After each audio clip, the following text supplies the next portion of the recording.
can't. I'm in quarantine at the moment, so I have to finish off those kind of things, and then we can find a way to arrange something. That'd be great. We won't call it face-to-face teaching. Let's put it this way, because I think that's not what we can do. But we can do an informal meeting. Yeah, it's fine. How are you guys doing otherwise? Tyler, are you okay? How late is it for you right now? Sorry? Is it very late for you? No, not today. It's okay. No. Yeah. I like it. You're like a night owl, so it's fine. You're like me, work at night. Okay, so yes, I guess it must have been quite a conversation with Mustafa, because he also sent me a note. But I look forward to seeing what you guys are up to. Can I have the share? Of course. 1 second. Should I mute myself or mute? No, present. Okay, keep it on. Sorry. You can just we can just use your mic only, for example, one mic. So we did a little video about our concept in general. So we're going to present it in a way that like the elemental water. And, well, I can't hear you so well because I think like 2 of the other computers aren't muted. So maybe it's better if the other ones are muted. Yeah. Just so that I hear you clearer. I don't know, Tyler, could you hear them clearer? A bit not clear. Yeah. From all, yeah. Can we try again?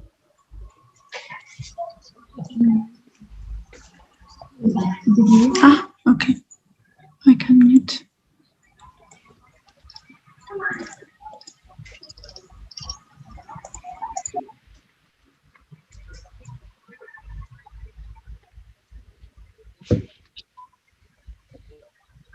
Sorry.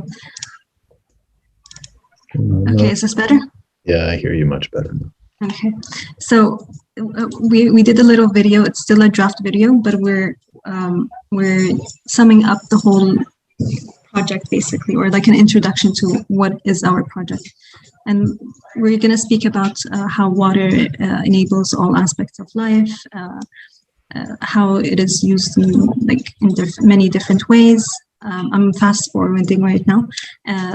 How water enables growth, so cities grow, or like human beings always settle by water and they grow around water. Like a bit of snippets from different parts of the world. We will also talk about the scarcity happening like in different areas in Africa and Middle East and different arid areas.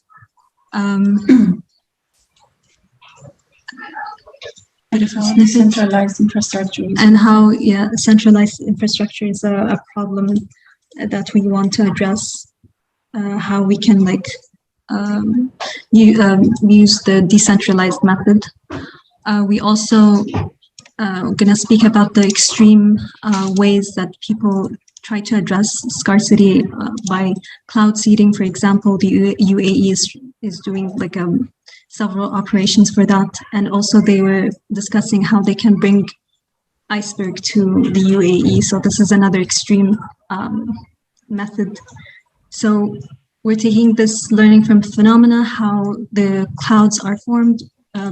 We basically adopted the rule sets of cloud formation, and then we introduced we're trying to address how can we control clouds. What if we can control clouds? What if we can siphon them? And then we looked at things in nature, like lightweight structures, that we can be inspired by. And we found that dandelions are the best light infrastructure that we can have as also a shared infrastructure. It's a bit of a draft video, but we'll still. Yeah. So I'd say one thing about the video. I think all aspects from my side are okay. I think they're all, I think, quite good. The one part that I think, for me, has a very particular concept of growth is when you show, let's say, like the Palm Islands and this kind of idea. These kind of ideas of like living around water is one thing, but it also then starts talking about concepts that I think maybe interpreted more in terms of traditional master plans. Because I think that your examples that you guys had used in your early research about how water impacts organization and just thinking about the larger concepts of decentralization and having maybe more autonomous concepts of infrastructure or self-infrastructure in some sense, I think are important, because like the idea that we have cities on, generally by edge conditions is one thing, but I think we don't know exactly the context in which we're operating in. We know that there is a certain kind of organizational logic that has a codependency, which I think is really evident in the examples that you guys were sharing with me. And I would see them closer than these kind of familiar concepts of the city with a river. So I don't think we need to, glamorize, let's say, more vernacular strategies, but I think because we are deeply looking at kind of ecologies and kind of emergent properties, I would say in terms of the intro video, that we you can use a little bit of city development on the water to just basically hone in the concept of, how vital it is in terms of urbanization. But for example, the palm and stuff like that, I think speaks to me about some other quite loaded things, which I think in one sense you would be antithetical to if I understand the project, right?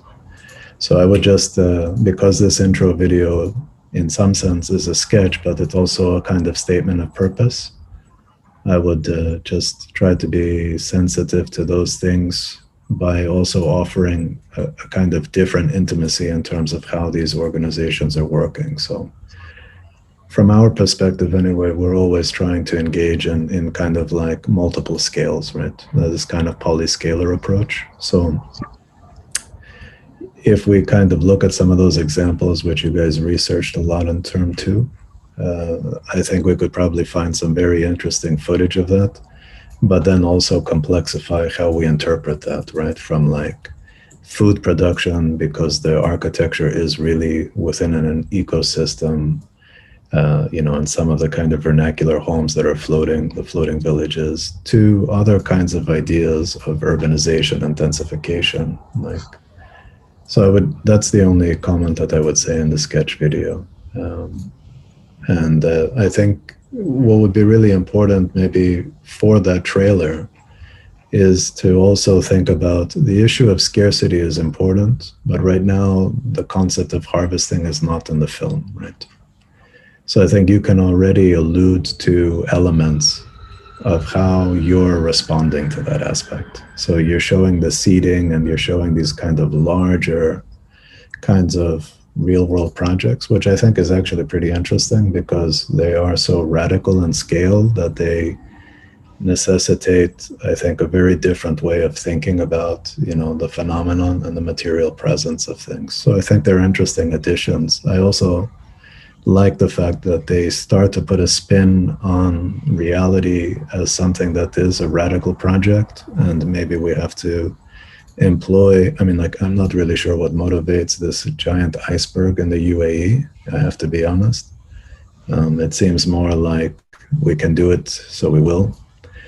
But on the other hand, we know how much of that kind of ecological issues or different concepts of thermal cooling and stuff, how it could be deployed for something beyond just like we can, so we will. I don't know the project, so I don't want to pass too much judgment, but it feels pretty crazy moving an iceberg there. Kind of like Olafur Eliasson putting some ice outside of the Tate, it seems to me like a statement more than a technology. So I would, but it sets up all of those problems that, one would consider important. So I like the fact that these things are creeping into your project, because they somehow really speak to the fact, like, we can do all kinds of crazy stuff. The point is, how do we do it intelligently? And how does that directly impact and give agency to people in that context in some way? So I don't mean to overstate this, but there are some nice parts to the project, even this kind of idea of controlling the rain, like we've said, or even the cloud simulations. And I'm sure this is all new to people. No, go ahead. No, sorry. I think this idea for the seeds and the dispersal, I think, it's a good provocation. Then we have to speak about what that really is, right? So, for example, the cloud actually has no infrastructure, all atmosphere. The seed dispersal now is a light infrastructure. And we have to then start to consider what it is that we're deploying and what is actually harvesting. And I like them as sketches. You find this kind of dynamic equilibrium, like this thing floating, which I think is closer to that kind of sensitivity that I think we're looking for, right? So it's an interesting sketch, let's say. But I think film is going to be important for us to speak about things in more narrative ways. So I think it's good. Go for it. Oh yes, the initial sketch for the film was that, we said water enables growth and we wanted decentralized infrastructure, and the opposite of a centralized invasive infrastructure that doesn't take into account that nature is not abundant. And we want a decentralized infrastructure that is able to respond in a very specific, diversified demands and in nature changes.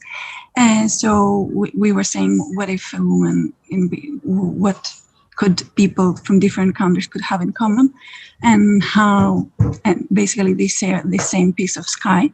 So what if we could harvest rain from a place and send it to another? And we thought that we can start organizing our solution, our response, to 3 different scales, 3 different resolutions of the project. So first scale would be the agent that captures humidity and gets actuated by the humidity. The second scale is the unit aggregation, the agent aggregation, and that they start creating the cloud. And the third scale is how we study weather patterns and demand, human demand, and we control their movement. So scale 2 and scale 3 both are addressing the mobility issue. 3 scales, and these are the 3 scales that we can observe also in cloud formation, because firstly in clouds we have the small droplets that stick on salts or dust. Secondly, they start forming the clouds in higher altitude, and thirdly they start moving through weather pattern and create the weather patterns. So we're trying to follow the same intelligence. So from water vapor to liquid droplets, we want an autonomous system. We started thinking of, we started thinking how we could invent the catchers, the rain or moisture catchers. So we did some experiments with hair, drawing inspiration from the dandelions. So these are some very initial experiments. We don't know if we should use them. We have to fix the videos for all this.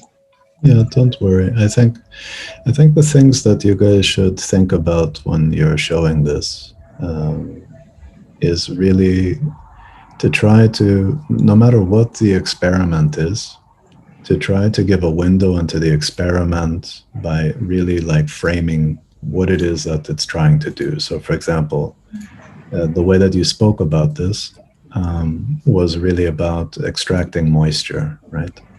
So for example, one approach to doing that is to almost like capture that kind of humidity within these hairs, let's call it, and the moisture itself creating maybe a surface tension between the hairs, for example, right? And you can imagine that pooling towards the center and it's kind of captured there. Maybe that gets weighted and that's how it falls. But I would be careful with language when you call it feathers, because, for example, then it becomes kind of like a literal, it could be interpreted as a kind of literal reading of, let's say, a dandelion or an other kind of flight element which gives it scales. So as long as I think you guys situate it in terms of how you are thinking about what it is that we're looking at, I think is okay. I think it's good.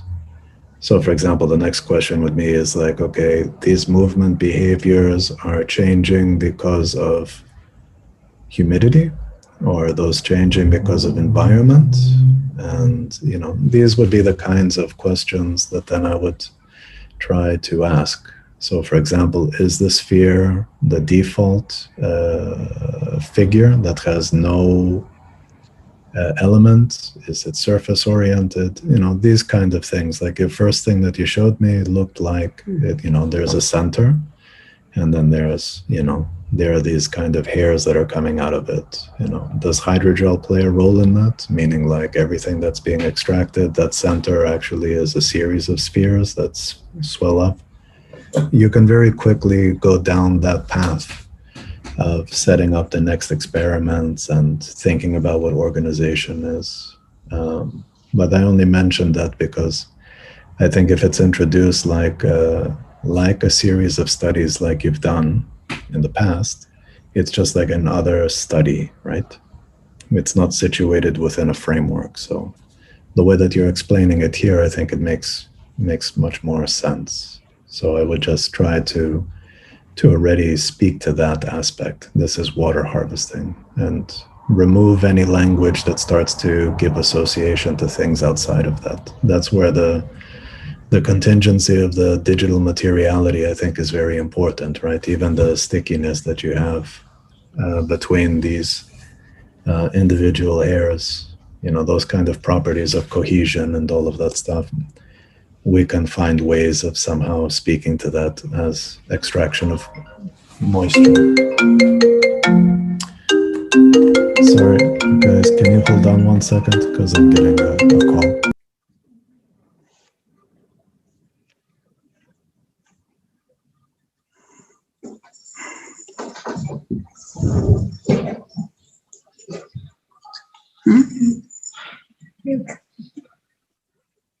Sorry, guys. Sorry, guys, my cell phone is linked up to my computer and some random phone calls. Sorry, go ahead, please. Yes.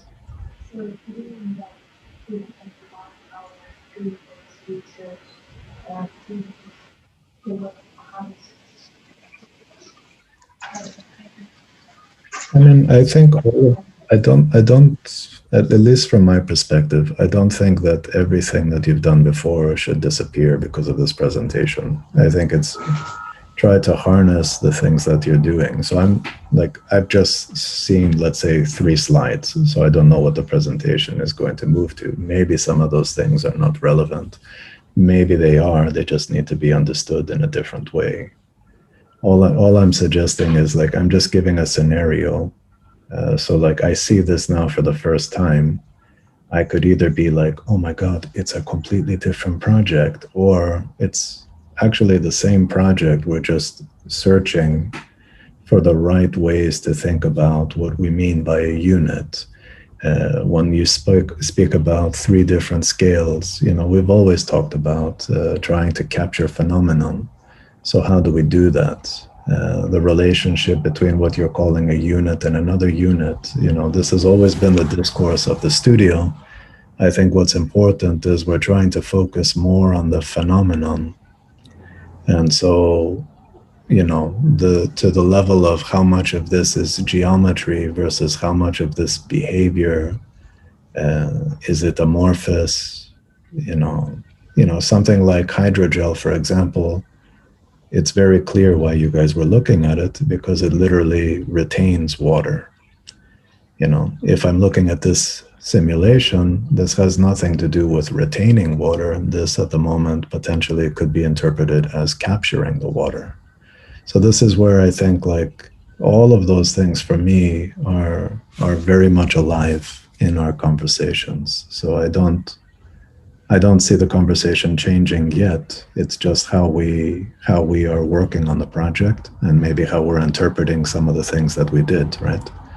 We talked about the project last week, and like 2 weeks ago, we've mentioned this idea of maybe thinking about the cloud as being infrastructure. So I think like it's all part of the same thing. We will look for what's the best way to work through that. I'm just speaking about it because I don't get so alarmed when I see stuff. I actually like seeing a lot more stuff, because the more that we see, the more engaged we can talk about stuff, right? I'm just using it as an example, that's all. So that the hair system has the ability to also both capture, because it can be sticky, and it also transforms very easily, and it is also very, very light.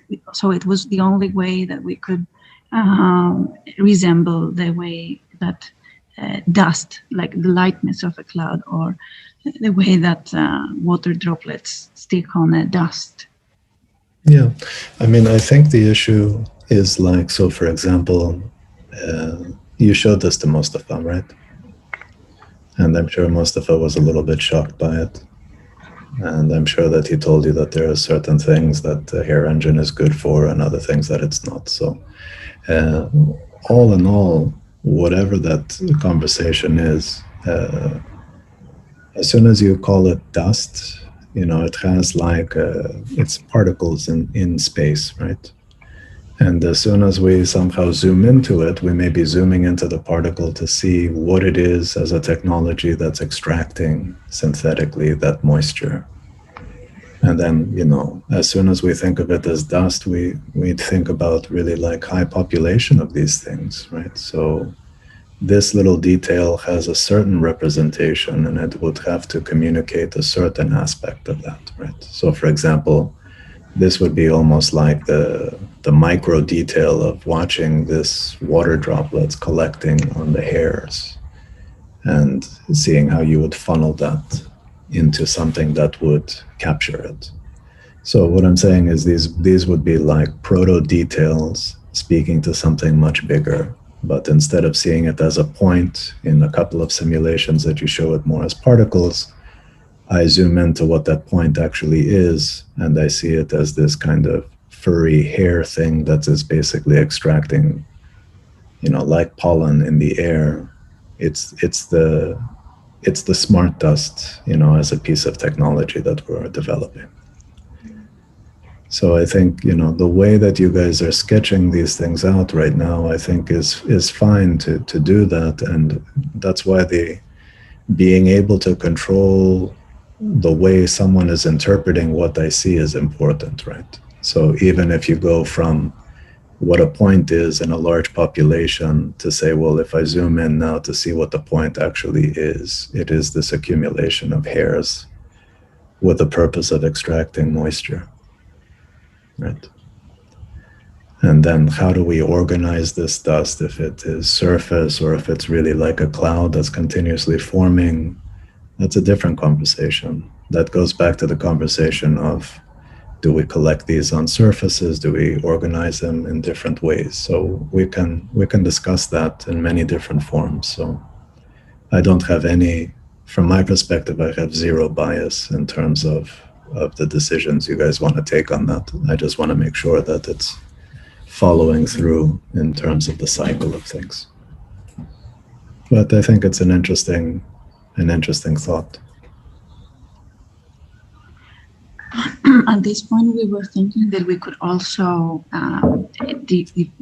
create two layers or differentiate our two different functions that our agents should do, which is firstly capture, and it gets activated when it captures. And then we could assume that first an interior level helps it to retain water because it protects it. And the first one helps it to float. So we were thinking Think about it like this, though, Daphne, even in terms of making this like an animate diagram. Right? So if I'm looking at this right now, it seems to me that it has a bias that is almost like semi-spherical or surface-oriented, coming to a point. And I would suggest, for example, even if it's the intention to show it as something that has the ability to collect water, I would almost have the hair engine start out as two hypothetical spheres, where I have a sphere that's in the center instead of a point, which is the area where the water is going to be captured. And you know that can expand, like even in the hydrogel simulations, that will expand or contract. But then there's another hypothetical sphere, which is the endpoints of the hairs. So when there is no forces onto it, it behaves in this way. When it's responding to an environment, you will see the hairs maybe having a different organization. So that in principle, the way that I see the thing, I can always start to see how the behavior of its motion is responding to something, even if you don't declare it, right? So you can imagine an experiment like the dandelion of these things floating in space, and you would see middle sphere has a clear geometry. Outer sphere is just a bounding volume. Instead of a cube, it's a sphere. So I see the limits of the length of the hair. If those hair is moving around, that's coming from the environment. Well, if it's if the environment is more moisture driven and that's extracting, so the difference between dry, arid atmosphere versus moist, humid atmosphere, the behavior of that would change. That means that the piece may start to swell up slowly. How does that swell up? If it's hydrogels, it would swell up as a subdivision strategy of cells and getting larger. And these are just the kinds of thoughts that potentially start to quickly emerge. But the diagram would be very simple to understand, because instead of a point in your simulation, there would be a sphere within another sphere. So there is the container, and then there's the edge profile of, let's say, all of those hairs in a default condition. So here is your flying piece, and the other stuff's supposed to be rain. Yeah, or floating particles. Yeah, I mean, I think as a first step, I don't think it's a bad thing. I think the thing that I would look at is, try to do everything in one animation. So for example, I would keep your hair setup as a fixed piece and just have one, a series of experiments that talk about variability in the environment and how the hairs are responding to that and how that deals with certain aspects of extraction. And, so for example, right now, this has a lot of particles that are almost like visualizing the water vapor that you're going to extract. And I think one of the things that we need to think about is if we're extracting things from the sky, right, from air, it almost seems like they turn into particles when they interact with your system. So for example, they are just atmosphere, and the magic of your project is when they're funneled through your hairs, for example, that's when they start to bead up and become captured as surface tension and bead as a place that is kind of more coordinated in terms of capture. So, the difference from your intuition about dandelions and things like that, when you say that it's a very light infrastructure, if it's lighter than air, then it's this kind of airborne agent, right? As soon as it starts to extract water, it starts to get weighted. And as it starts to get weighted, then you think about how that weight actually becomes value, because it's capturing water, it's changing the weight profile, it starts to move through different atmospheres, it starts to potentially collect and create something other. In the end of the day, if we're trying to control the rain, it's basically saying we're trying to basically, not to use the metaphor, but we're trying to use the cloud as a machine that produces the drops and kind of uses them as a targeted place to basically redeploy that now harvested water. And we can see if that's inherently in your system or as a byproduct of it, right? Like, does your system just basically convert all of the air around it into water and water just falls? Or is it the actual, like a capture device that literally gets weighted and drops? These are kinds of questions that I would be asking, and it would have a very different implication of how I thought about the system and how the system would behave.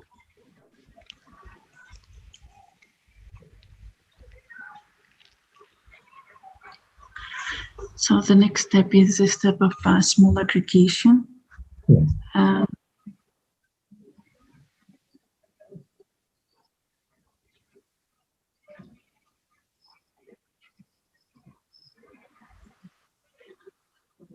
Yeah, okay, I can solve this first, which is very directly related.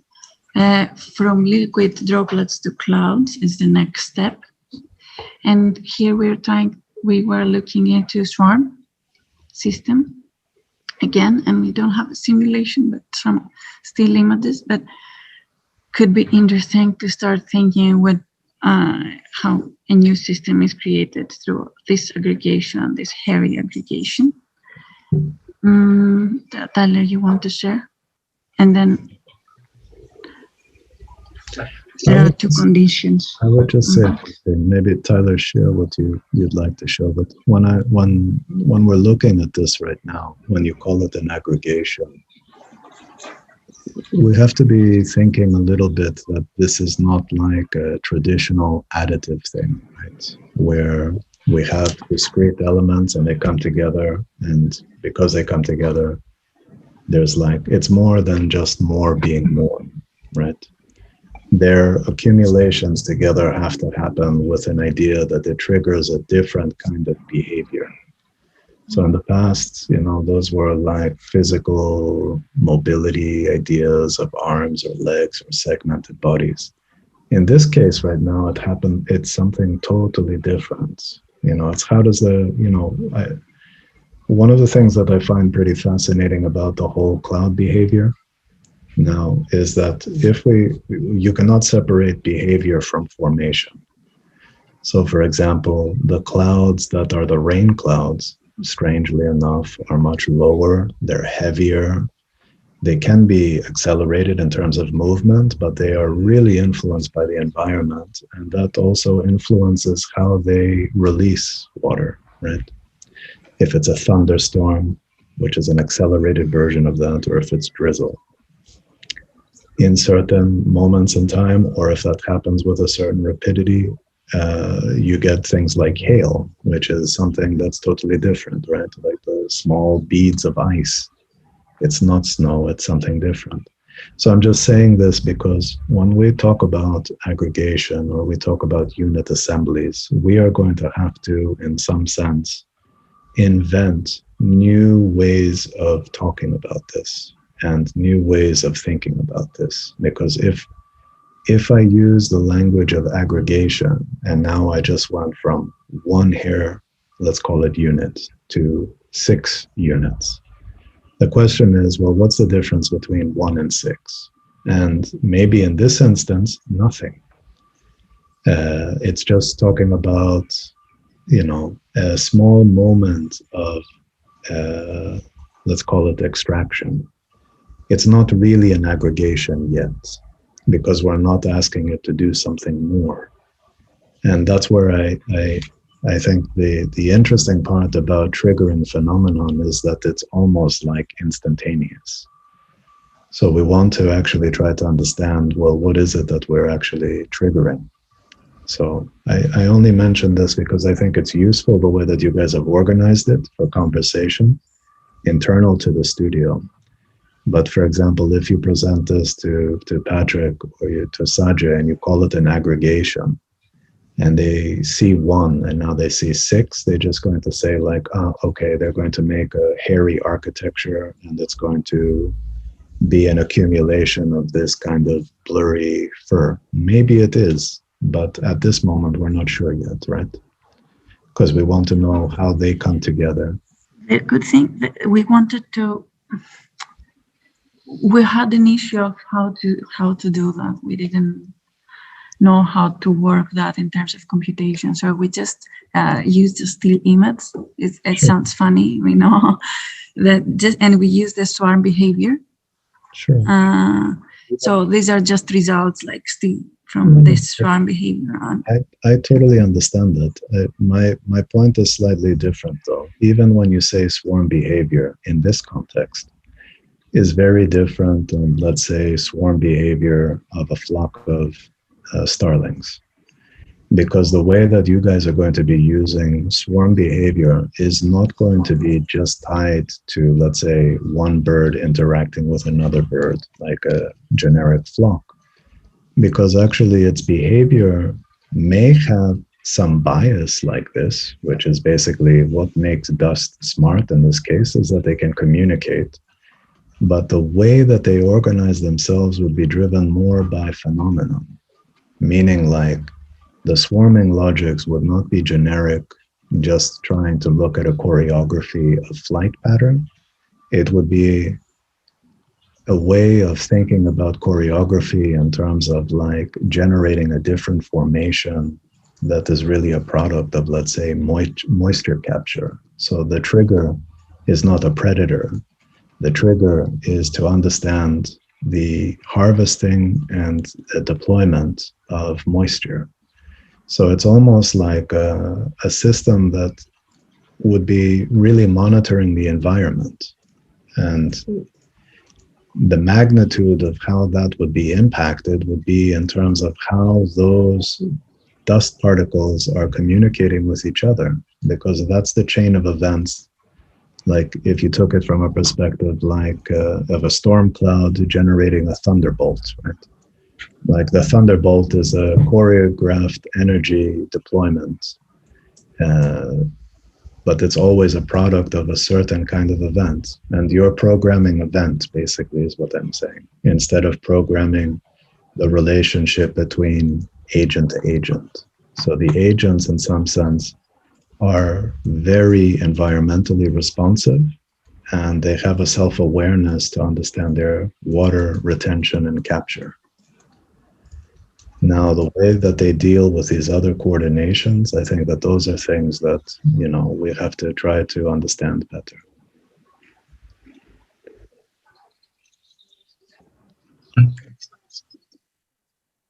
Yes, don't worry, I'm going to see everybody's stuff. No problem, Luigi. Yeah, with this catalogs, trying to use, we're trying to find a way to control the fluid dynamics, and we did something more on that. It's just like when we think a large scale of aggregations, we can kind of find a way to control the fluid and trying to like control it in a place that we needed to fit the scenarios, like with the dandelions and other things. And also some other experiments such as this one is fluid simulation within liquid medium. So the sequence with it's in the air is totally different, and with different frame is cataloged different form on it.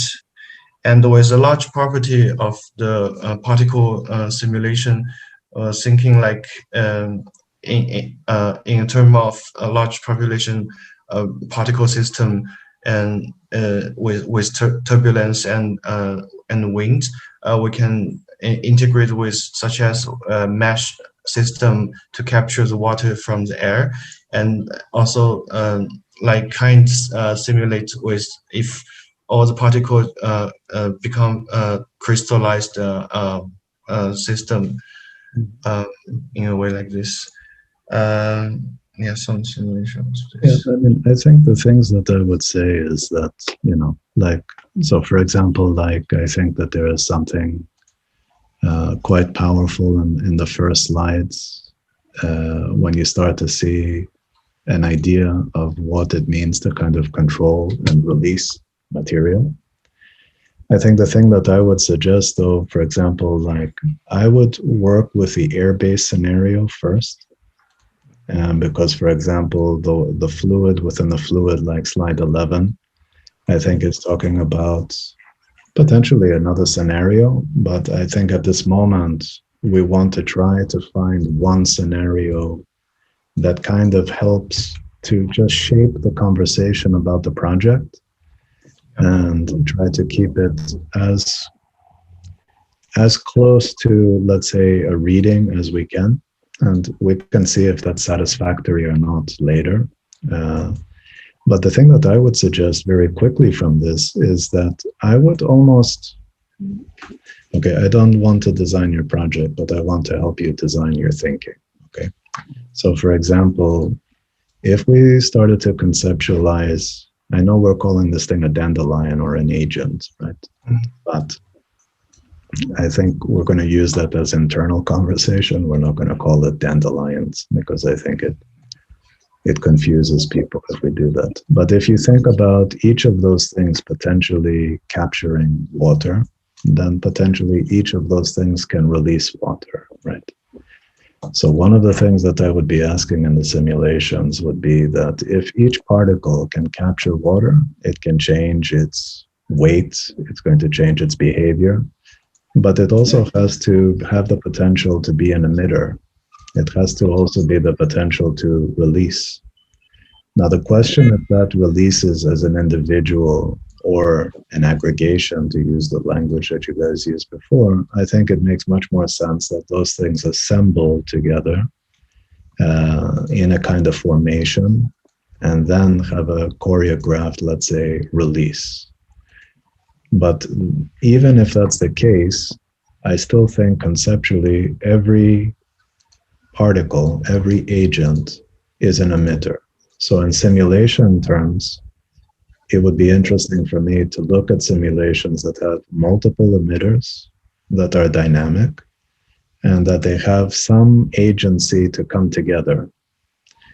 So I would see it as, if you had, if right now you have one emitter with obstacles, it would be mostly to start to think about experiments. Well, what happens if I have 3 emitters? And I try to design the event within a certain proximity, I codify its release.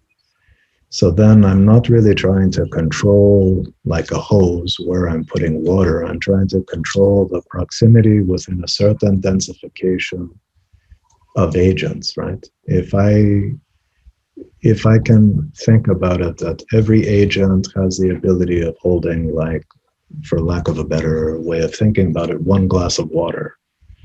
And if I have 50 agents, I can release a small pool of things. I know how to quantify when the release of an agent would be and how much water would it need to harvest and how much water would be deployed. So in my way of thinking, it's like I have to set up that kind of relationship. So when I see a simulation of things, squirting things around, it's not random. I understand what's happening there. It may not have enough control, or it may need more strategies to actually be able to vary, in terms of like capture, because the release time is not going to be the same. That's why I'm saying atmosphere is a world where like we're trying to extract information. That information here very much is water.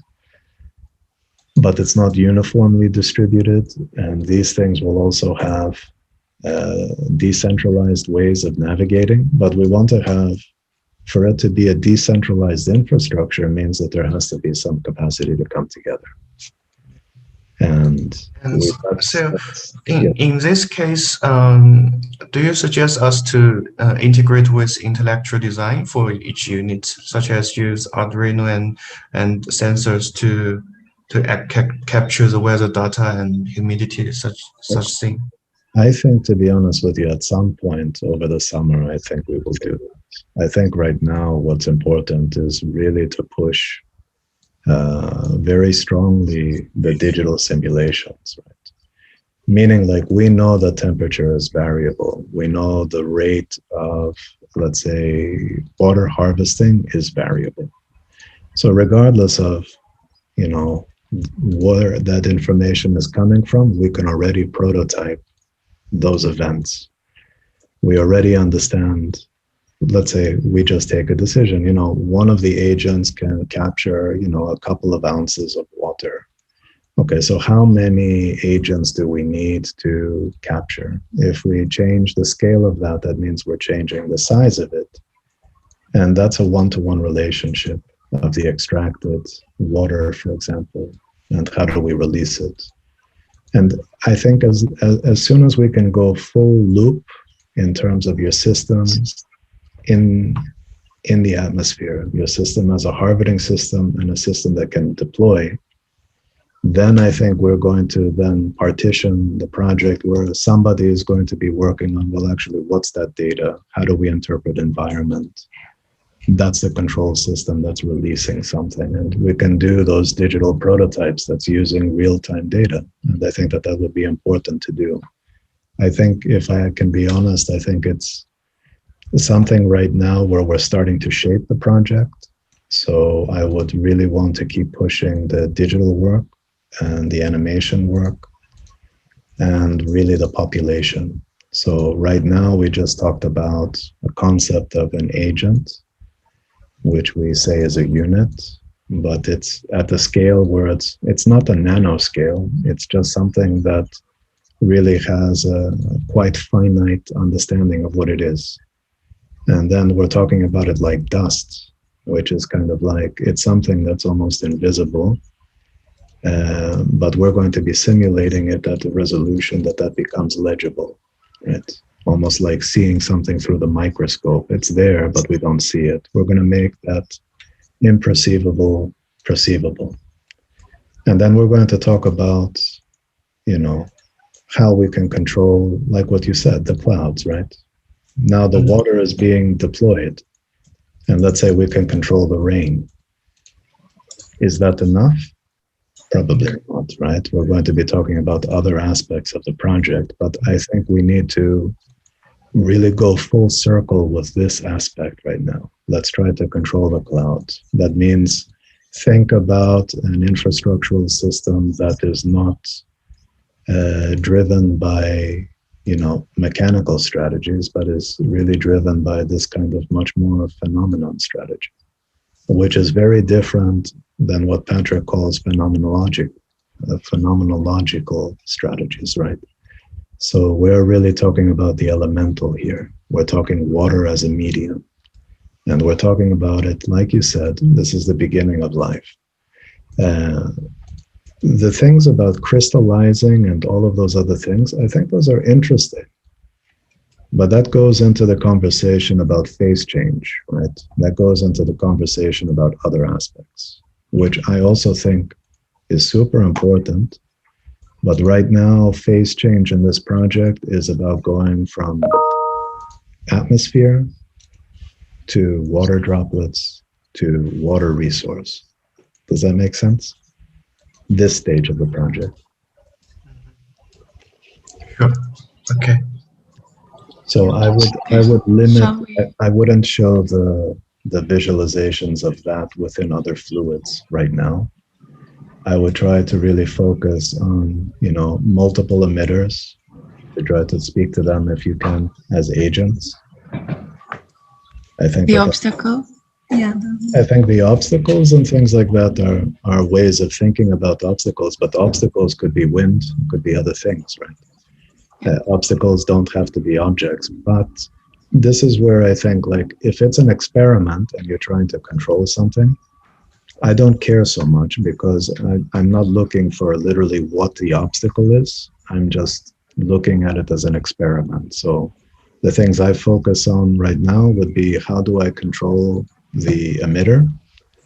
How can I make the emitter an agent? And how can I vary the number of particles that are being emitted, in terms of the spread, the way that the particle rate is actually disseminated, those kind of things, right? And in a strange way, it's almost like visualizing a sprinkler system or the shower head, focused, release, or spray, or, just different ways of thinking about that. So I would try to speak about this kind of language of the emitter and give that kind of legibility in terms of capturing. And when we take that one step further, we know that each particle has a limit of how much moisture it has. So that turning on and off of those elements will be really based on how much liquid is really part of that system. So we will be looking at it at different scales, even from that perspective. Okay. Shall I continue the presentation? I'm just going to grab a glass of water. Just give me 1 second.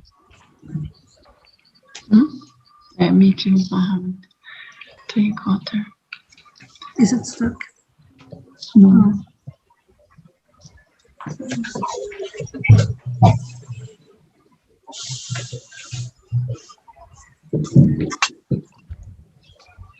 Okay. So I think at this scale we could start talking about how we could go from liquid droplets to crystals. Like, we're imagining how, for example, in this simulation, that 2 nodes, 2 smart dust, or the dandelion, would crystallization would happen on the filaments or the hair, and they would start to connect or merge together. Like, these are different densities, and then maybe the next is like more than 2, 4. This is how we imagine phase change happening. What does phase change do with these units? Do they So I think merge? like in some ways, this could be read in different ways. And I think a lot of that, in your case, phase change is triggered by temperature. Yeah. So even by thinking about the perspective that, based on the actual temperature at the atmosphere or the level of where these things are, formation is going to be different potentially. Yeah, we were imagining that this could be happening in a certain altitude, certain temperature. This is where phase change happens. This is where the connection happens, for example, from one unit to the other. So it's not necessary that crystallization happens, but we can control that. We can control at which altitude we want it to reach in order to form a crystal if we want to. So we could have 2 strategies of delivering the water. One with as a crystallized object. The other one could be as rain, and then we could put these simulations with water, with emitters. Yeah, I mean, I think it goes back also to those conversations that we were talking about, like, can we script the snowflake, right? You remember those discussions? And the reason for all of that kind of stuff is because you understand what it means. Why is it important for them to start to connect? Is that they're starting to generate something. The generative aspect, I think, is important. The fact that they become crystal, and this is where we have to understand what it means in terms of control. We can control it to some degree where the particles are in the atmosphere, and we will understand the temperature. What we can't control at the moment is outside of that, right? Like those would happen because of a natural phenomenon of that capture at a certain altitude. or that droplet falling through an altitude with some speed, like, and that's where it becomes super interesting, where it's not controlled, like, let's say, in some of the robots that have been in my studio in the past. It's a different form of control, but it's still understood. The question is, like, when you're working in this way, we need to develop a kind of strategy which is really responsive. It can't just be immediately reactive, because that just means that we're just basically letting loose air droplets everywhere, right? It's not something that we're building something more. So it's kind of like a organized chaos, right? Yeah. So it's like we're not organizing point by point, we're organizing volume. We're organizing atmospheres. So like micro atmospheres, microclimates at different resolutions. That's the intention.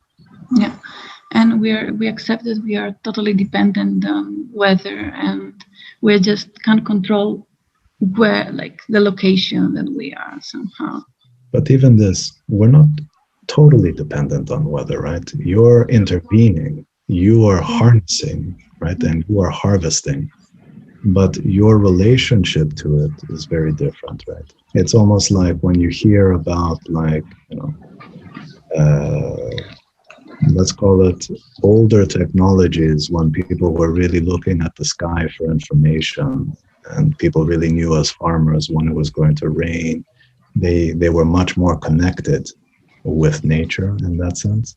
It's more kind of taking that sensibility, but deploying it in a technological way, like in a different technology. So that the technology of interfacing is not us as humans. The technology of interfacing is this concept of, I'm going to use the word smart dust, even if it has some military connotations to it, because in some sense it was thought about as a decentralized information system. And like what I see on the screen right now, even if I don't know what it is, even if I do, but it gives me the suggestion of a different kind of architecture, right? I don't truly know the scale of that, but actually knowing the scale of that literally is not so important. Knowing what the byproduct of it is very important. How much water will be captured? How am I extracting that information and using that to power my simulation, for example, right? How do I control its deposition? So different than a 3D printer that is basically just moving in a 4D axis, let's call it. This one is also moving in a 4D axis, but it's not about, a control of a point in space. This is control of potentially millions and millions of points in space, because our concept of deposition is different. That's why I mentioned about like controlling the rain. It's like, we're not going to make remote control water droplets.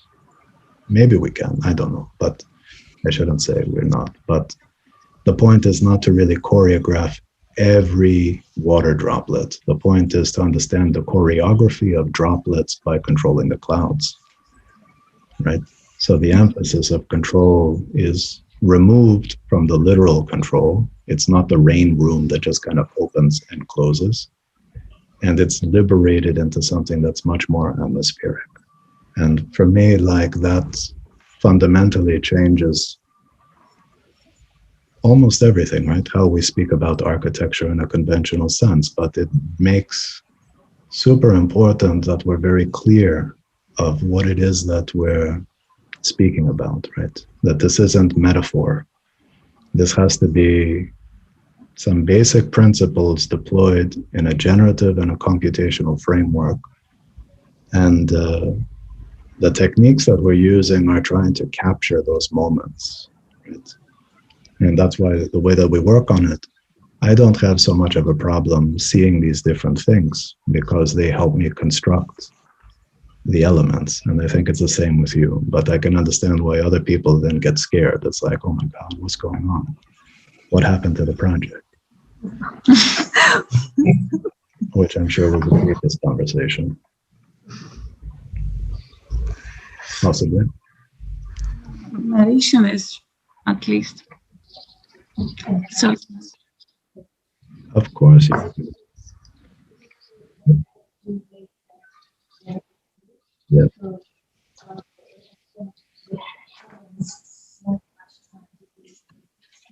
Yeah.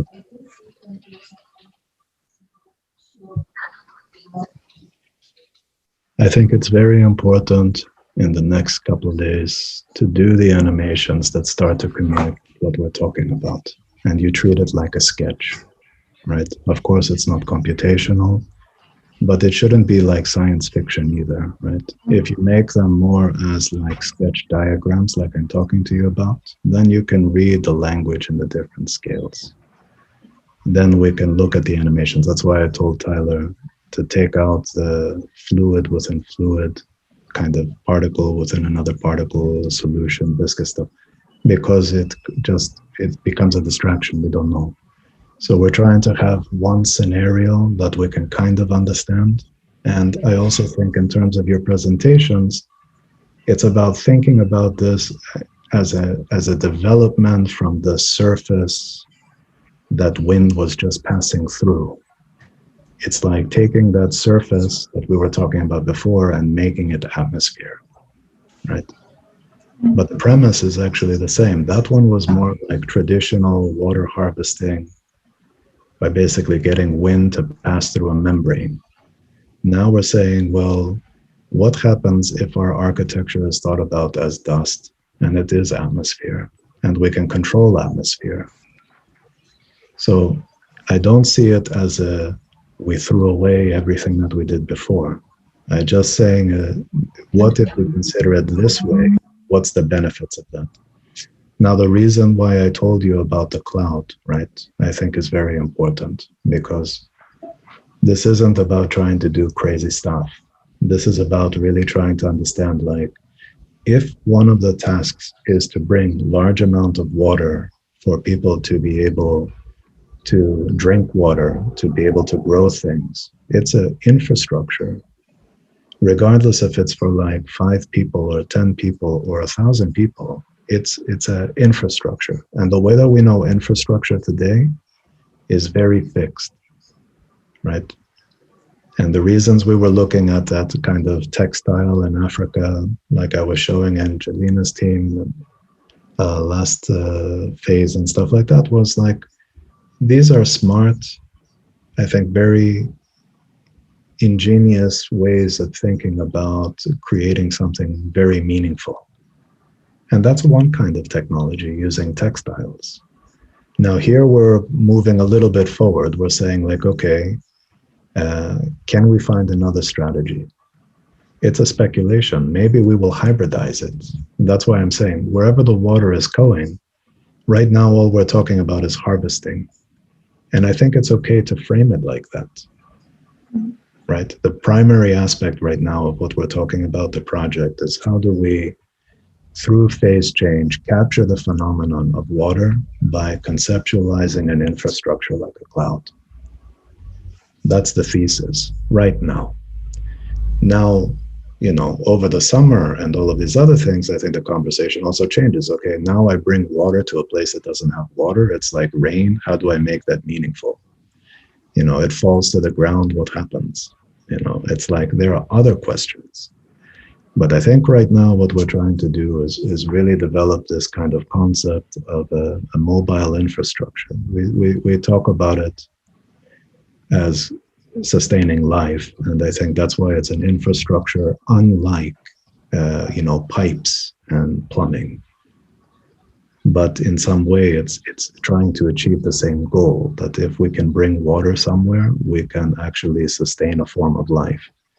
And depending if that is on land or on water, that's going to mean something totally different.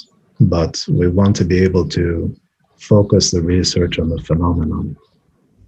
That's why I don't have a problem about the crystalline elements or any of these things, but it has to be understood in a certain way right now. Later, it may change into something very different. Like I actually found the project of super cool water that I can show you later. So you see like how they were visualizing that as voxels and stuff like that. So for the next 2 days, I think I don't want you to remove everything that you did before. This would be wrong, right? Because it would communicate like everything you did before is wrong. No, this is the next step of questioning. This was, instead of interfacing through a plane, which is a textile, we asked ourselves, could it be considered as a formation, as an atmosphere? So we will add the first part, which is the particle. We have the previous PowerPoint open. We will show this stuff. I'm going to say it like this. I think I'm going to let you show it the way that you understand it, but based on what I've said. Meaning, like, I know that you guys have developed this work in different ways, and I think you should show it. But I think the difference between seeing a textile as being the extracture, you know, right now I can interpret that textile as just points on a surface that's constrained. You're liberating the points. Exactly. Yeah, that was our thought. We started thinking the mesh and the textile, and then we thought, why don't we go to the even, like the element of the textile somehow? Sure. So like you had slides like 69, if I can see there, right? Which is also like a kind of sketch of a body and rain and things like that. Now, if we're just showing rain and saying we're going to control that, that's not telling me much about how you're working on it, right? Mm-hmm. So I think about water harvesting and then talk about different ways of thinking about it. And then you can show the latest idea, which is that really to control the atmosphere, and that the agent is a piece of atmosphere like dust. And this is where like the technologies of things, and this is where language really matters, right? So that's why I'm against, let's say I'm not against, I'm alarming you to words like feather. Or when you look at something like a dandelion and you do a simulation that looks kind of dandelion-like, there's a danger to it. So when you say a dandelion as a distributed infrastructure, I totally get it. I'm not even sure you need it. Like, if you show me the real detail of the simple dandelion, it's one thing. If you show me the cloud of dandelions, it means something different. If you ask me honestly, if I see those two images together, I get it without literally talking about dandelions. It's more like a designed element, right? To give a kind of legibility to a phenomenon that you're trying to capture. So that's where I think it's very important that you guys are always clear about the terms you're using, like water harvesting is important. Otherwise, a hair engine, you know, people are going to be like, what the hell are these kids talking about? And I don't think that's a bad thing either. I prefer people asking what you guys are talking about, because it's a question that is in some sense challenging what potentially is an architectural implication of what you're doing. But I go back to my first comments about the palm in the UAE and stuff like that. Like those kind of projects, because also those are hardcore engineering projects that are dealing with very complex environments. It's not easy to do that, but what motivates them is very different. And for me, because my studio always is very close to a lot of things, and some people are always trying to shift it into entertainment or shift it into those things, and I 100% reject this, I have to say. It's because people don't see that these things can be applied to really complex problems. You know, a lot of the things we're talking about, like, you know, bringing water to places that don't have any, that's not fun. That's like, well, actually people are suffering, and if we can find a better way to do that, that gives them a better quality of life, right? And that's why I don't have a problem of thinking about architecture as an infrastructure. It's also the opposite. If there's too much water, you know that completely destroys things too. So the notion of thinking about different ways of control are important. So I think that that's something where this is where the magnitude of the elemental comes in strongly. Because, for example, even if it's in a water-based environment or in a flooded environment, that water is contamination. It's not something that somebody can drink. So just because it's there doesn't mean that it's useful. So those are details that matter to me. Those are not details that we can express in all one go.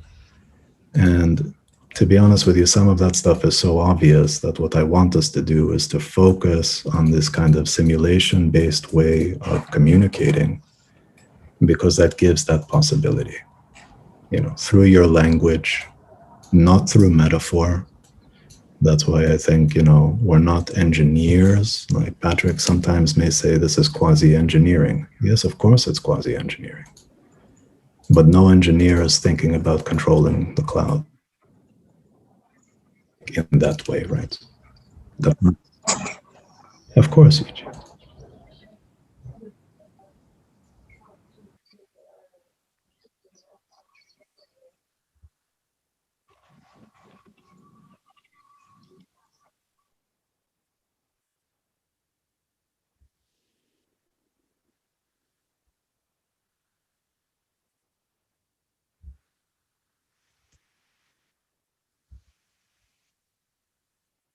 Sure.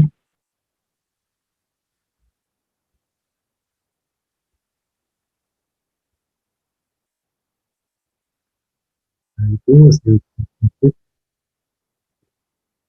Yeah.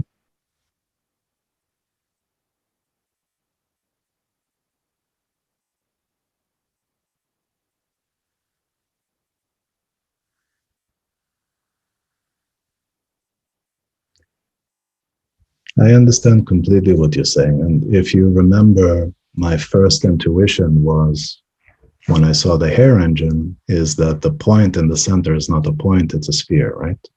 And I said, well, that could be where your hydrogels are. That I understand what the dandelion is for you. It means that you're designing not just the phenomenon, but you're designing the elements that are capturing, that are storing, that are releasing. I totally understand that. And that's why I'm saying we're not removing the things that you've done. We're just rethinking how those things would be deployed. So I think a very straightforward way to do that is to say that, you have a diagram of a sphere within a sphere, and you say the middle sphere is a textile that is capturing hydrogels or other things that are basically storing the water. The hairs are basically the things that are capturing the water, and they're moving that water down into the center, for example. And the thing that's at the center, which is another sphere, should be conceptualized as a thing that is capturing that water retention. And that goes into the hydrogels and the textiles and the breathable fabrics and the things that you're doing. But what I'm saying is, like, it's not an abstract study about a surface anymore. It's taking that and applying it in a scenario right now, which is not science fiction. It's just saying, we're deploying that here in this diagram like this. Water is captured by the hairs, and it's consolidated in the sphere. The sphere has this kind of technology that you can understand in these surface textiles. So, for example, that sphere may have these craters, right? They have a sphere with ridges to control how this water is going into the center of the sphere, for example. Maybe that has hydrogels in it and it starts to inflate, and that's how it gets weighted, and that's how the thing starts to fall. I don't want to take you through step by step through all of this, because you can understand that I'm happy to do that, but as your fifth team member, but realistically speaking, I'm trying to just get you to be in a place where you don't need me. Do you understand that? But the same thing was Mustafa and everybody else in my studio. That's why I'm saying the conversations with me are generally like in a place where I'm trying to make sure that everybody can start to understand the thinking. If you understand the thinking, then you understand how I try to look at these things as opportunities, not as things that are completely isolated. And sometimes people have a problem with that because they think it's random. If you look at it literally, you may say it has nothing to do with each other. But if you look at it from a different perspective, like we just talked about, agents that are controlled on a point of a surface, or agents that are in 4D space, it's not that difficult to conceive of. If you see this as the opportunity of making really the harvesting element in each of the agents, you can understand how we have these multiple readings with the same study. Now, the point is that these studies are not enough. And I want to see the real film, right? I want to see the scenario of capturing. I want to see it being driven by data. I want to see how that is creating formations. And I'd like to see how we can control these things. So when I see slide 50 and stuff like that, I get a sense that that can be your strange concept of what an architecture could be in the sky. This concept of weather patterns is your architecture, but you're controlling it. So I want that hyper detail of what surface and textiles and hydrogels are, because that's our water retention. The scale of what that is the thing that we're talking about.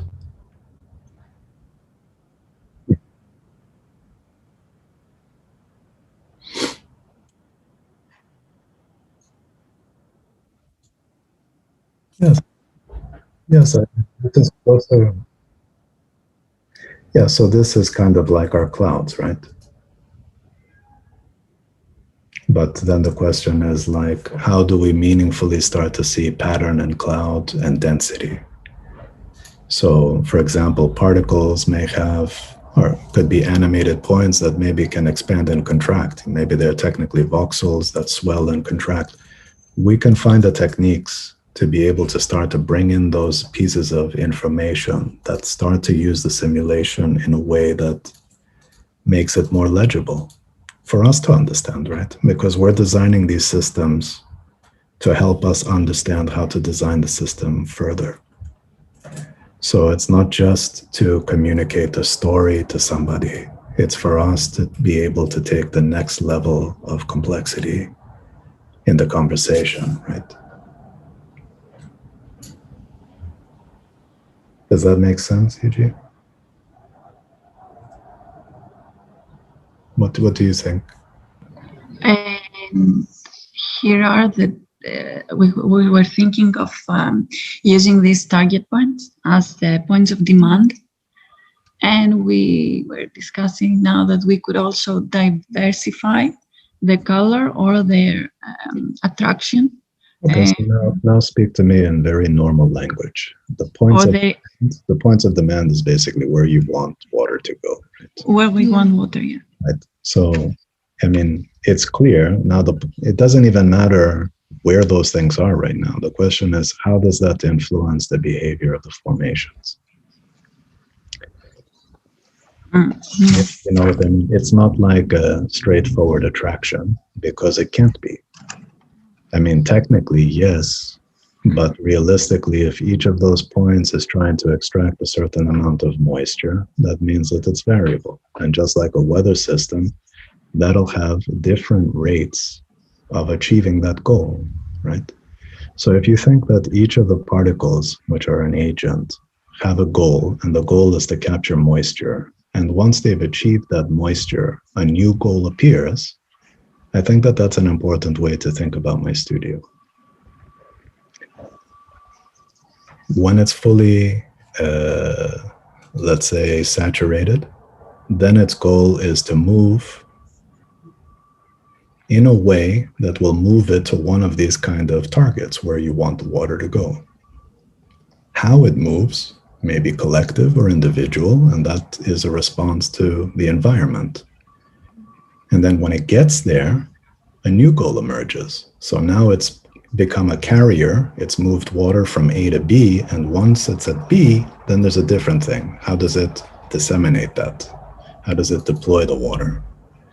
So if you think about it as stages, and this is why the way that I speak about framework has to be thought about this, is goal, behavior.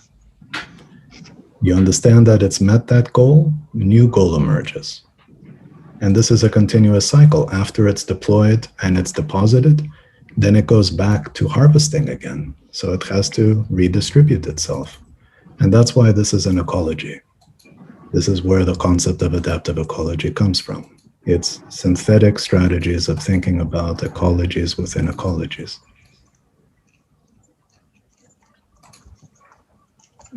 Does that make sense? Yuji, do you have any other questions?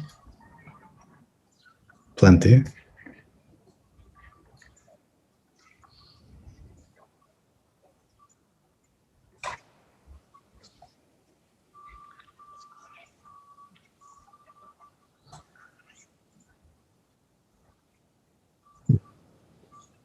Yes.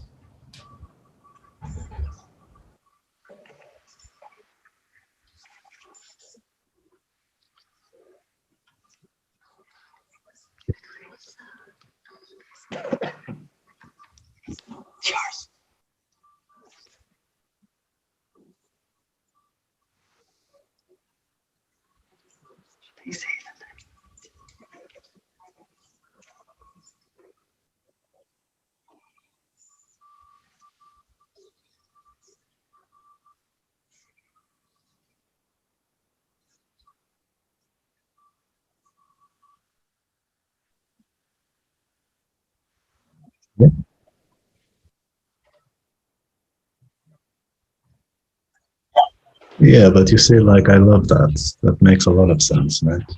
To think about a weather system that is very localized.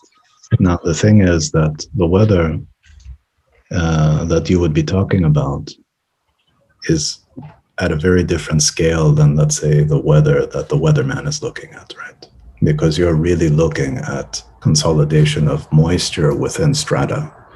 You're not looking at volume that's going to fall, let's say, in rain. So it's really about, like, almost like how, airport is looking at weather, because they're looking at it for flight control. They're looking at it for wind pattern and turbulence. They understand it very different than the way that the weatherman is using that data. And you will need to use it in a way that's very localized, because just like a piece of communication, that communication will be local, right? You don't want like a master satellite controlling every piece of dust. This would be not useful. But you want a decentralized system that's very local. That's why, like, every kind of attempt to do these kind of decentralized strategies, unfortunately, decentralized doesn't really mean decentralized for most people. It's people don't believe in that form of control, but you have to, right? The consequence of this is that you cannot try to deal with the complexity of millions and millions of pieces of bits of data just to know how far one particle is from another. It cannot be like that. So you deal with thresholds and you deal with volumes. And that's why those, I think, are much easier to understand. But you may understand that by vectoral, force. You may not necessarily know the position exactly of a particle. And that's okay, right? Like in the simulation, obviously you're programming it, but I'm talking about the events that trigger one thing to another. So I think these things are, I like the way that you're thinking about it, because I think you're also thinking about it as information. Where is that information coming from? How does it influence the system? How is that information localized? So I think it's the correct way to do it. And I also think it's super exciting as a piece of research, which is also very different from a piece of kind of generic design. So most studios, and some of that is included obviously in the DRL, are tied to program and type. This studio is not. This studio fundamentally says that that's a very limited way of thinking about space and architecture. So, it's not really, if the brief was to design a school, we wouldn't be trying to use this system. But if the brief was basically to create the conditions where people could live in a place where a school could be designed, we're doing that. You understand my point?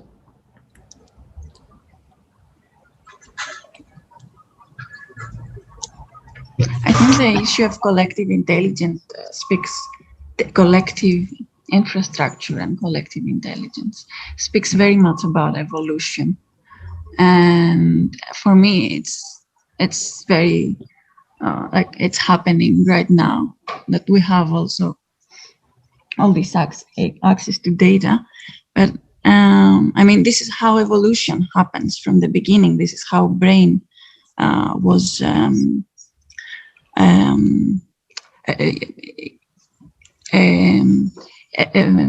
evolved in order to regulate the needs of a human.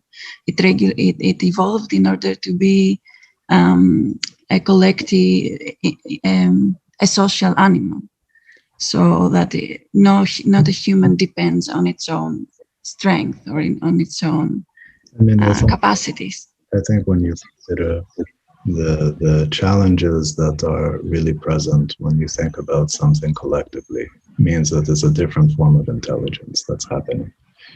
And that different intelligence, like you mentioned swarm and stuff like that. I mean, swarm, like when you see ants generate a bridge, like an ant bridge, that's a form of collective intelligence that's a response to a very immediate problem. And I think that there's a certain immediacy that happens by considering things that are latent and unknown, meaning like you can understand the behaviors, you can design something, but is it adaptive and able to basically respond? We are going to basically be generating a thing to question the idea of infrastructure and to localize it. And I think if we're able to achieve an aspect of this, then I think we're able to really contribute something, radically important in terms to a lot of problems. So, I don't know absolutely what the final scenario is going to be, but that's why I always talk about this as something prototypical. We can discuss scenarios and we can see what's most appropriate to test it. And it doesn't have to be one. But obviously we're working within a certain time frame. So I don't want to make it like a piece of science fiction. That's why I think it's important. Yes, we do the sensing technologies that would give us the data.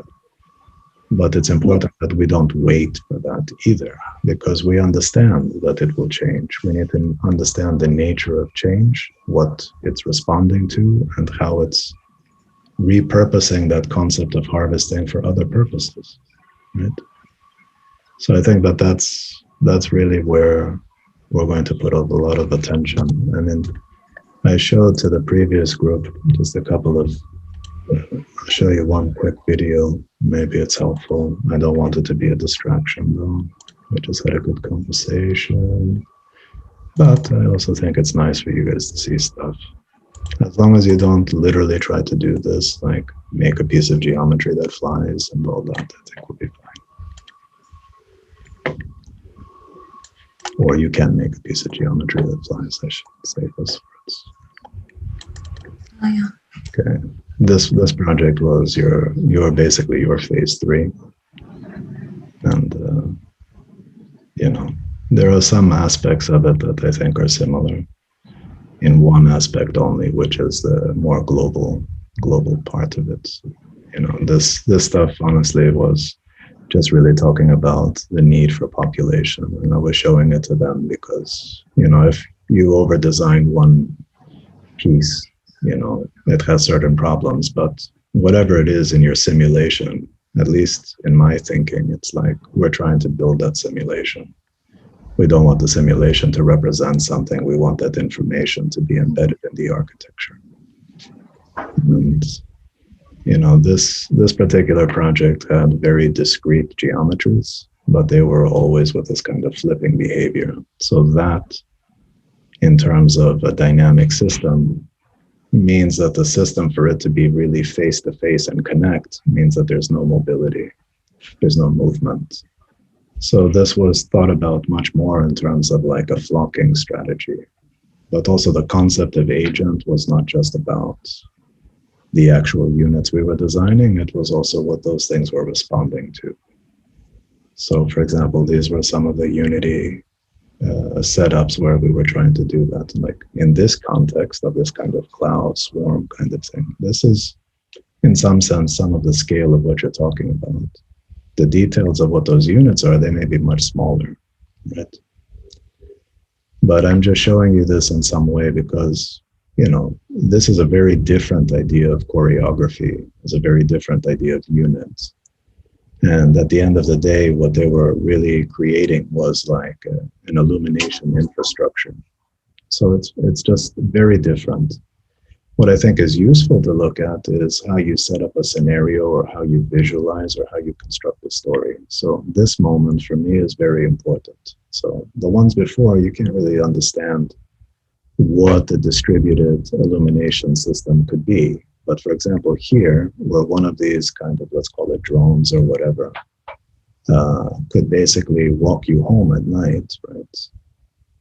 This is where the power of understanding, like this moment, tells you something that this could do that other things couldn't do, right? And, you know, those moments are important. They're not everything, but, you know, like this kind of image in some way is interesting.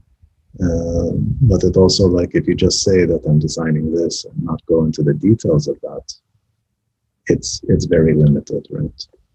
So I'm just mentioning these things because, you know, for the longest time with this project, we were working in this space, which is like, we knew that cloud was like large population, but cloud for you means something totally different, right? Cloud for them is just numbers.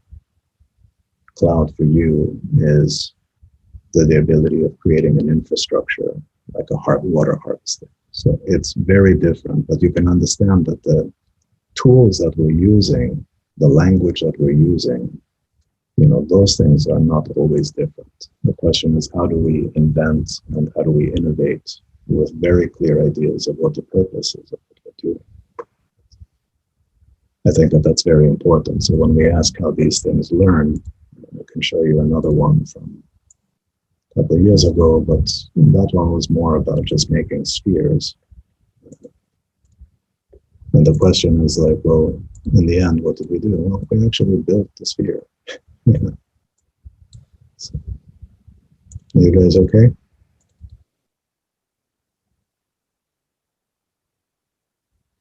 I'll be very happy for you not to do a sphere.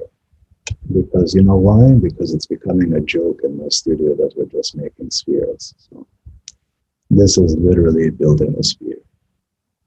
And, you know, the idea that they did was basically to build the extenders in the sphere so that it can go from a lattice and not have a problem with the sphere. Sphere was really about mobility. And the concept of this, I think, is interesting because it's a mobile space frame, basically. It's just that the node is very large, and so it has mobility, but, you know, these physical models are also talking about something a little bit different. So sphere moves, but it's not just packing because they can extend. And it's not always straightforward to get to that, right? And what I'm saying is, like, even when the things are kept, and that's why I want us to speak very clearly about what it is that we're talking about. We don't need complex language because already this thing is much more complex, right? How do they move? How do they respond? Are they human-centric or not? These projects were much more about illumination and human emotive interactions and things like that. And for example, here, this is similar to the other one in terms of looking at some kind of machine learning strategy, but it's ground-based. So its movement is very different. The way they would communicate is different.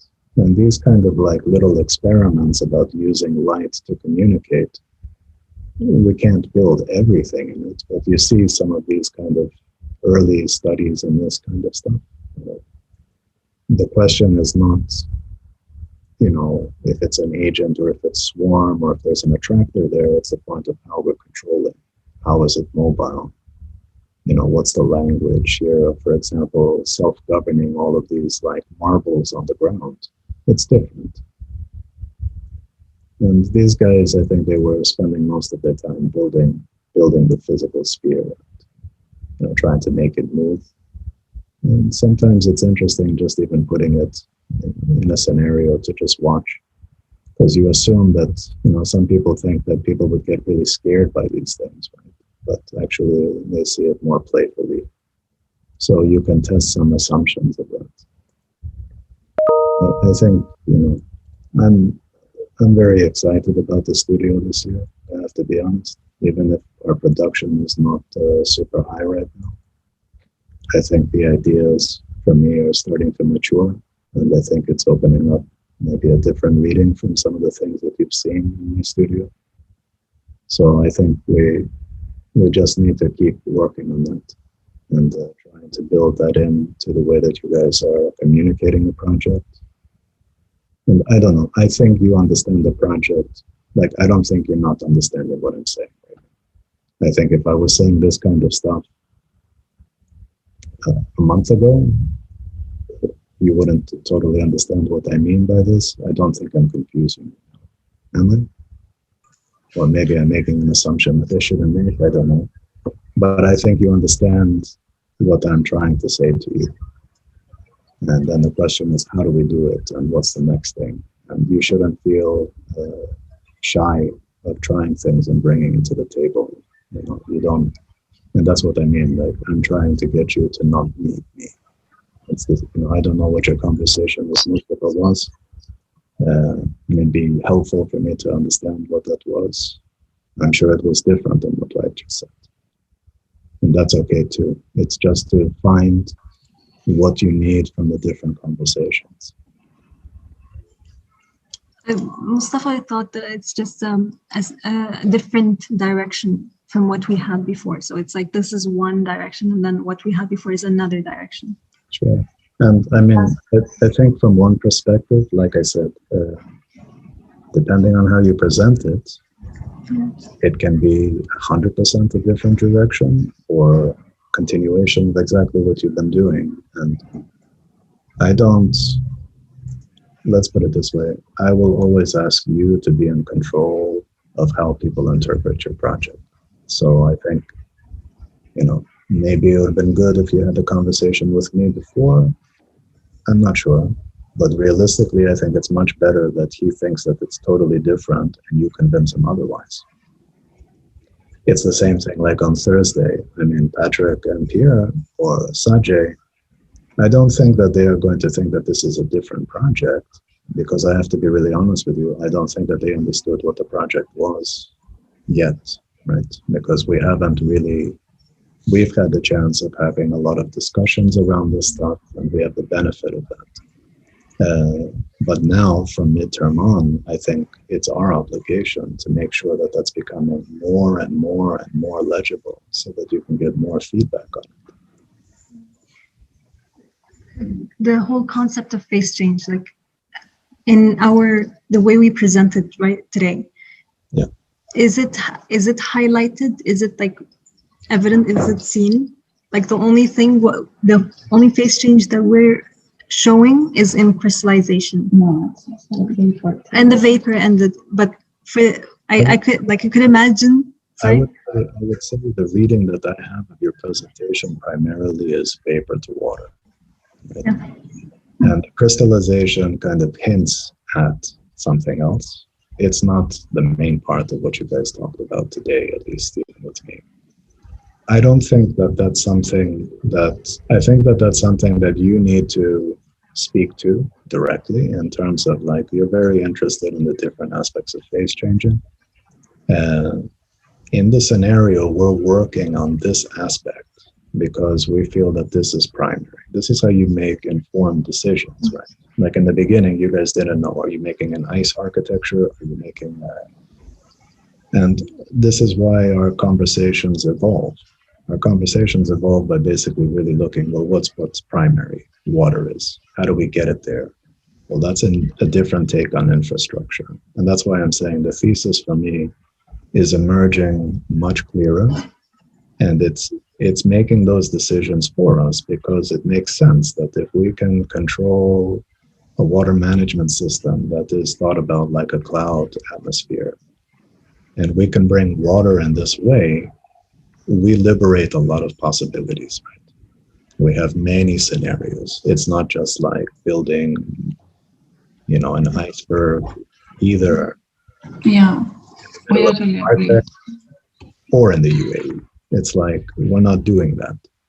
And the point is that becomes clearer about why we do it. I think it doesn't hurt for you to say, like, there are other aspects of crystallization and other things that you think could be useful, and you've been exploring them in these ways. But I think you see the need why you have to focus it on what's primary right now, right? When it comes into other aspects of how we use that and what happens to the water when it comes down and how we think about other stuff, I think those things are going to emerge, and they may emerge much stronger than what you're doing right now, right? So is the structure in that we tried in 3 levels, is it okay? We should we keep that? I mean, once again, definitely, I'm going to say you guys choose. I think the three, let's call it scales of engagement, I think is important, right? One, I would say, is the particle, like how you make an agent. And I'm purposefully suggesting that you change the language of that diagram to be a sphere within a sphere, because I think it very clearly says water capture, water retention elements, and then the other stuff diagrammatically plugs into that very easily.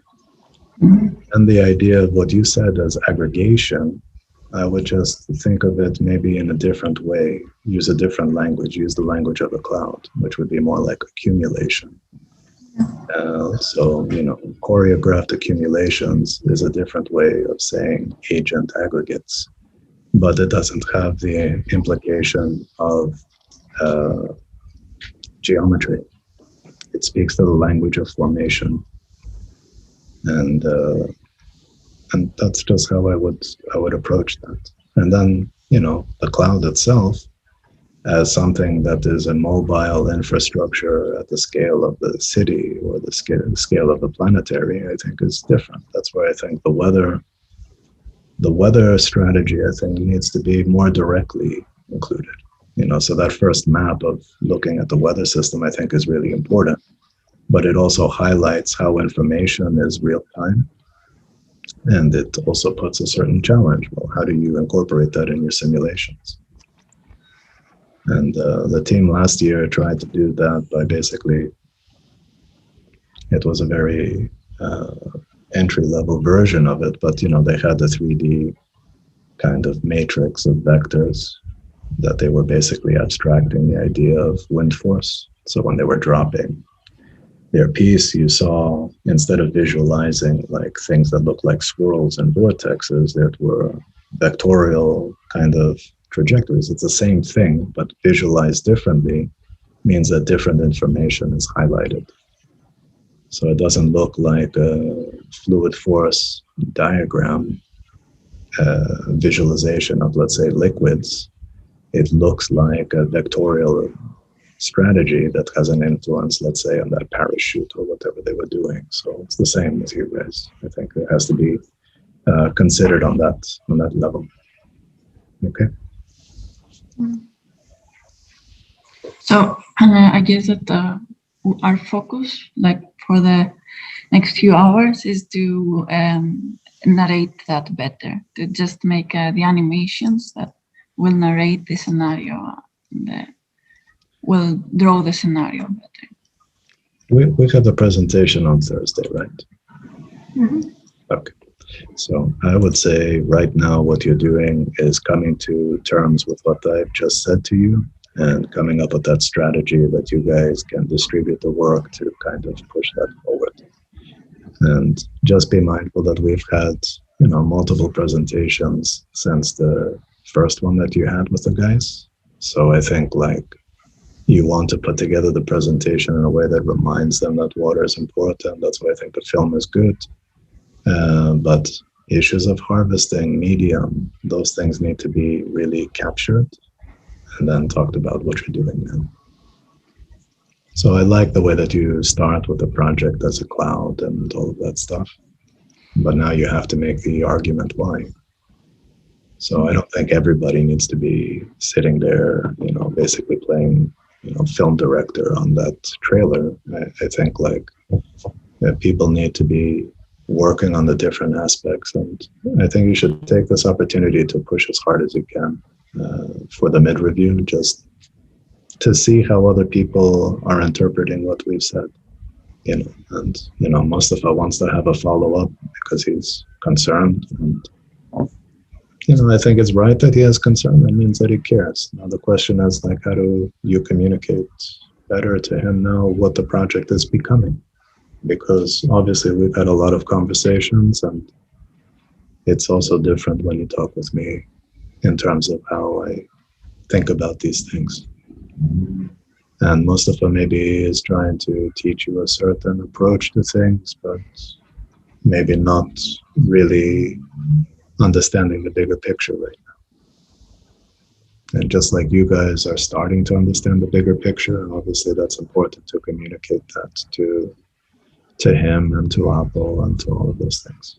But that's why I mentioned last time, that communication needs to be framed by you guys, so that when you're talking with Apple, maybe you're focusing more on how can we get environmental extraction of data with a sensor. If we're thinking about basically dealing with this spherical prototype for textile and hydrogels, how can we think about patterning, like this kind of stuff. Like that conversation is very real and very tangible and plugs itself back into the conversation we're having, right? So it's that kind of deal. But I think it's cool. I think, it's starting to get exciting. So that's cool. Now the thing is that I wanted to really become super hardcore. Like the more that you understand, then I think the more you need to be experimenting with things and trying stuff, and then trying to make the simulations start to construct those critical details of the project that allow us to think about how we're hybridizing this thing. Okay. All right, guys. I'm glad to see you, at least most of you, from at least the early part of the presentation. Thank you very much. I hope to see you guys soon too. Don't worry. Now you just have to convince Tyler to come over. I will be there. All right. Good to see everybody. And I think there's good progress. And I think just try to push it as far as you can for Thursday. And we continue, And Friday, I asked Kostas to give a talk. So I think you guys should attend his talk at 2:00. It's a DRL talk. So it'll be good. He has some interesting background. He was a former student of mine too. So, but he's worked at Google. He did an R&D thing there. He did his PhD at RCA and UCL on multimateriality. He does some interesting things with glass and other stuff. So phase change is something that he can speak to in some way. It's not exactly the same way that you guys do, but I think it should be interesting. Okay. So yeah, thank you very much. Thank you. Good luck and get back to work. Thank you. Bye-bye.